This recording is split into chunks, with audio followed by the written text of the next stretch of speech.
සුබ දවසක් හැම දිනකටම Ganu Jay YouTube channel එකට ඔයාලා වදත් සුපුරුදු විදිහට සාදරයෙන් පිළිගන්නවා. අදත් අපි රත්මලානේ construction site එකට ආවා. ඔයාලත් එක්ක share කරගන්න වැදගත් අවස්ථා කිහිපයක් තියෙනවා. ඔයාලට පේනවා ඇති මෙතන පිටිපස්සෙන් වෙන්නේ දැන් අද කොලම් එකේ second stage එක cast කරන්න ලෑස්ති කරනවා. අද හවස් වෙනකොට ඒක දාගන්න පුළුවන් වෙයි. ඔයාලට පේනවා ඇති tie beam එකට starters තියලා තියෙනවා. ඒකට හේතුව තමයි මෙතන access එක අපිට block කරගන්න විදිහක් නැහැ. මොකද මෙතන debris transport කරන්න තියෙන material ගේන උතර lorry වලට disturb වෙන නිසා මෙතන excavate කරලා නැහැ. working access එක එහෙම තියෙද්දි තමයි අතරම disturb කරගන්න නැතුව construction sequence එක අපි හරියට ගෙනියන්න ඕන නිසා ඒ විදිහට ලෑස්ති කරගෙන තියෙන්නේ. ඉතින් මේක ඊළඟ stage එකේදී මේ column එක second stage එක cast කරලා second stage එක විදිහට අපි ඊළඟට යනවා staircase එකේ base එකට. staircase එක දාලා ඉවරුණාන් පස්සේ staircase එකෙන් පස්සේ අපි යනවා මෙතන slab එකට. මේ slab extension එකට. slab එකට ගියාට පස්සේ අපිට ඉඩ තිබ්බොත් අවස්ථාව තිබුණොත් workersලා idle වෙන්නේ නැතුව අපිට පුළුවන් මෙන්න මේ වගේ additional work එකක් ඒ අවස්ථාවට කරගන්න. ඒ වගේම තමයි එහා පැත්තේ column එක. මෙතන ලොකු span එකක් තියෙනවා අඩි 22ක. ඒක නිසා තමයි අත්‍තරම මෙතන ලොකු columns දෙකකුයි ටිකක් height එකෙන් වැඩි ලොකු beam එකක් design කරලා තියෙනවා. ඒ වගේම network කරගන්න load එක distribute කරන්න ඒ වගේ වැඩවලට මෙතන tie beam එකක් design කරලා තියෙනවා. මේ tie beam එක ඔයාලට පේනවා මේ පැත්තත් අපි starters විදියට තියලා තියෙනවා. ඒකටත් හේතුව තමයි අර විදියට වැඩට බාධා නොවෙන්න වැඩ කරගෙන යන්න ඕන නිසා මේ විදියට ලෑස්ති කරලා තියෙන්නේ. ඔයාලට පේනවා මේ උඩ බාර් එක කොටට නවත්තලා තියෙනවා යට බාර් දෙක. ඒ කියන්නේ යට බාර් දෙක 16 බාර් දෙකක් උඩ 12 බාර් දෙකක්. හැබැයි උඩ බාර් දෙක ඔයාලට පේනවා කොටට නවත්තලා තියෙනවා. ඊළඟ බාර් දෙක දිගට අරගෙන තියෙනවා. මේකට හේතුව තමයි ලැප් ස්ප්ලයිස් දෙකක් කවදාවත් එක තැනක අපි තියන්න හොඳ නැහැ.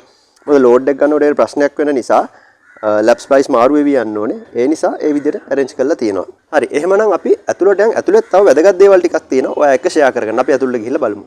අලුත් ඩිසයින් එකට අනුව මේ ලොකේෂන් එක ලිවිං ඒරියා එකක්. ඒ කියන්නේ කලින් තිබ්බ වෝල් එක මෙතන ඩිමොලිෂ් කරලා මේ ස්පේස් එක මදි නිසා ඒරියා එක ලොක් කරගන්න ඕන නිසා ඔයාට පේන ඒරියා එක සම්පූර්ණයෙන්ම ලිවිං එකට ගන්නවා. ඒකම ඔයාට පේනවා ඇති මෙන්න මේ temporary supports මේ acrojax අයි ගහලා තියෙන්නේ කියලා. මේකට හේතුව තමයි දැන් අපි ඩිමොලිෂ් කරාට පස්සේ උඩ තියෙන වෝල් වල ඒ ස්ලැබ් එකේ ලෝඩ් එක සමහර විට බෙයා කරගන්න බැරි වෙන්න පුළුවන්. අපි temporary ඒවට මොකද මේ උළුව ජනෙල් හයි කරලා තව බිත්ති කොටස් බැඳලා එනකොට තමයි මේකේ ලෝඩ් එක බෙයා කරගන්න යම් ආකාරයකට හැකියාව තියෙන්නේ.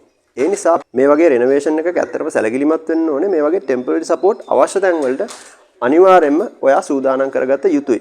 මේ වගේම support එකක් මෙතන පිටිපස්සෙත් ඔයාලට පේනවා ගහලා තියෙනවා. ඒකට හේතුව තමයි මේ wall එක demolish කරන්න තියෙන්නේ. ඉතින් wall එක කඩන්න කලින් එතන strength එක තියාගන්න ඕන නිසා load එක වැඩියෙන් එයි කියලා හිතන හින්දා අපිට මේ වගේ sure නැති තැන් වලට මේ වගේ temporary supports ගහ ගන්න ඕනේ. ඒක නිසා තමයි මේ විදිහට අපි acrojax තියලා support එක අරගෙන තියෙන්නේ.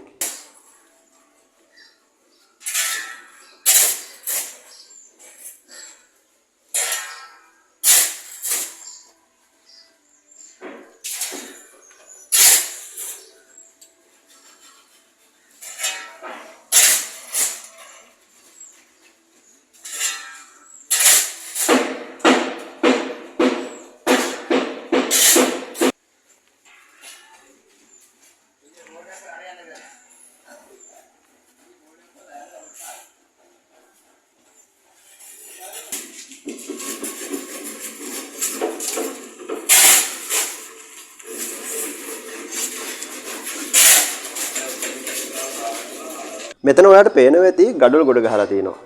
මේ එක ගඩොලක්වත් අපි අලුතෙන් පර්චේස් කරපුවා නෙමෙයි. මේ renovation එකේදී පරිස්සමට බිත්ති කඩලා හොඳට තියෙන ගඩොල්, හොඳ තත්ත්වෙන් තියෙන ගඩොල් අපි අඩු කරලා තියාගෙන තියෙනවා. බලන්න මෙතන කොච්චර ගඩොල් ප්‍රමාණයක් තියෙනවද කියලා.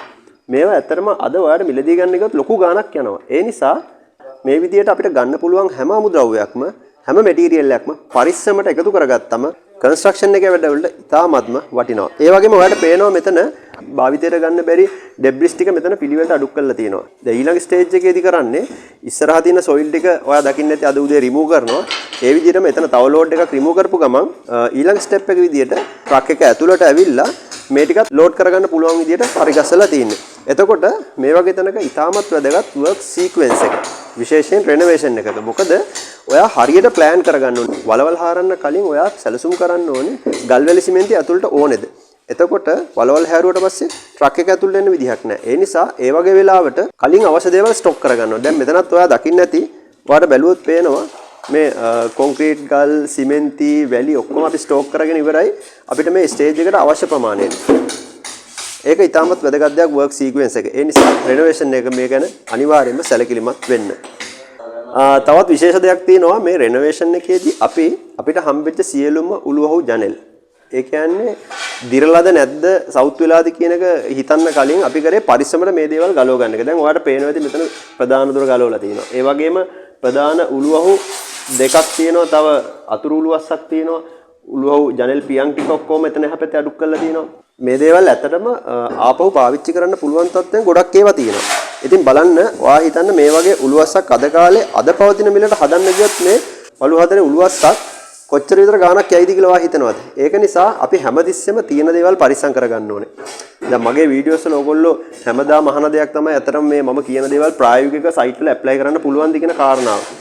ඇත්තටම මම බොහොම වගකීමෙන් කියන්නේ කියන හැම දෙයක්ම අනිත් එක මගේ අත්දැකීම් වලින් කියන්නේ මේ ෆීල්ඩ් එකේ අවුරුදු ගාණක් වැඩ කරපු කෙනෙක් විදිහට ඇත්තටම ඒ හැම දෙයක්ම සයිට් එකක ඇප්ලයි කරන්න පුළුවන්. ඒ නිසා හැමෝම තේරුම් ගන්න මේ දේ හොඳට අපි කාගේ වුණත් මුදල් අපත යවන්න හොඳ නැහැ. අනික විශේෂයෙන් රටේ මේ වගේ වාතාවරණයක් තියෙන වෙලාවක හැමෝම අර පිළිමැස්මෙන් වැඩ කරන්න ඕනේ. ඒ නිසා ඒ පණිවිඩෙත් එක්කම අද මේ වීඩියෝ එකෙන් මම ගිහිල්ලා එන්නම්. එහෙමනම් මේ වගේම ලස්සන තවත් අලුත්ම වීඩියෝ එකක් අරගෙන ඊළඟ එපිසෝඩ් එකෙන් ආයෙත් අපි මුණ ගැහෙමු.